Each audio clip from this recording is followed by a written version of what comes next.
Right now at 5 o'clock, restored. A unanimous ruling from the Supreme Court will keep former President Trump on Colorado's presidential ballot. You cannot take somebody out of a race. The voters can take the person out of the race very quickly, but a court shouldn't be doing that, and the Supreme Court saw that very well. It's a massive victory for Trump as we head into the next round of primaries and caucuses with Super Tuesday tomorrow. The highest court rejecting state attempts to hold Mr. Trump accountable for what happened in Washington on January 6, 2021. Mr. Trump spoke publicly today about the decision and also posted on social media that this is a big win for America. Our political analyst will join us in a moment with how this decision impacts the election. First, though, Tarek's here with a closer look at this important ruling. Tarek? So, the ruling might now create a domino effect. Maine had been waiting to restore Trump on its ballot until the Colorado decision came down. Now, the Supreme Court ruling was unanimous in its decision to restore Trump to the ballot, but the justices were not on the same page when it came to how broadly that decision will sweep. The 5-justice majority included Chief Justices John Roberts and Justices Clarence Thomas, Samuel Alito, Neil Gorsuch, and Brett Kavanaugh.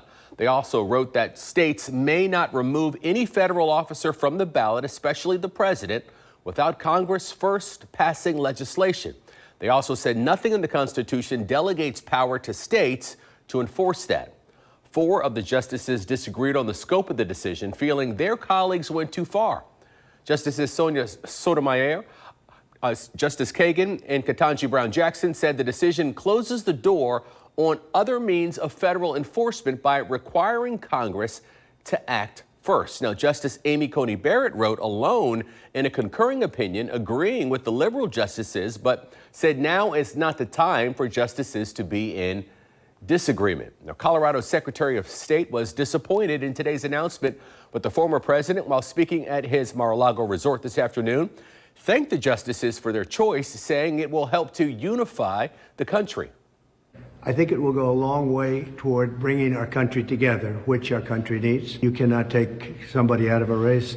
The voters can take the person out of the race very quickly, but a court shouldn't be doing that, and the Supreme Court saw that very well. And I really do believe that will be a unifying factor, because while most states were thrilled to have me, there were some that didn't, and they didn't want that for political reasons. They didn't want that because of poll numbers, because the poll numbers are very good. The court's decision also means that Trump may also stay on the ballot in Illinois. A county circuit judge had ruled that the former president stay off the ballot, but now the decision from the Supreme Court reverses that. Kent? All right, thank you, Tarek.